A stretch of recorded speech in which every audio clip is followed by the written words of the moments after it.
was very much portrayed to me that you can't maintain a family life if you don't have God and Jesus, the LDS, God and Jesus Christ in your lives doing that. I mean, that's how it was put forth to me, that you cannot maintain a family. You can't, that the alcohol thing was so big. I mean, I had this idea in my head that once you had your first drink, I mean, it was like heroin, the way that it was portrayed to me. You had your first drink, and you were constantly going around, I mean, just scratching, waiting till you could find another bottle that you'd hidden in the washer but forgot about, you know? Right. That you were going to get to have a drink again, and that eventually, if you drank, it was going to become more important to you than your family or your friends, and then it was going to be everything to you, and then you'd lose your job, and then you'd be homeless, and then you'd be that guy with the brown paper bag in the bottle, because how many people have seen the homeless that have a brown paper bag in the bottle? I mean, that's how it was sold to me. It was such a big deal that if you gave up on these Mormon traditions and beliefs and ideas, you wouldn't have that. I have never been so proud to be stubborn in my life, because that story just reminded me of like how many parents and stuff, like other Mormon parents, would like say stuff to me and talk to me about like how bad my parents were. Right.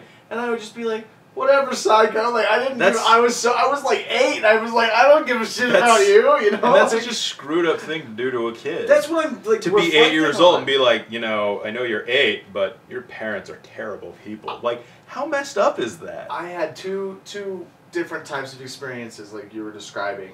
Whenever I would go, since I was the outcast, since I was the Catholic and the agnostic, whenever I would go to Mormon houses, I would get 1 or 2 reactions. And I've had parents actually tell me, you're not welcome here anymore.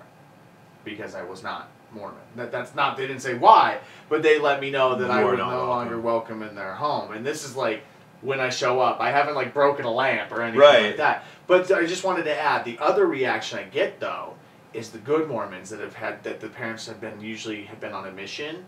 You'd see the opposite. They want you in. They want to save you things, and then they want to teach you about the church. And that's what I'm saying. That's like how, like, I'm really grateful looking back on reflecting on this in my head about how fucking stubborn I was, because so much of that shit was just like, whatever, lady. And you know, normally you would be like, if you're 11 and this 40-year-old woman is like trying to tell you how to save your soul, you would kind of self-identify. But I'm like, okay, lady, I got video games to play. I don't give a shit about you.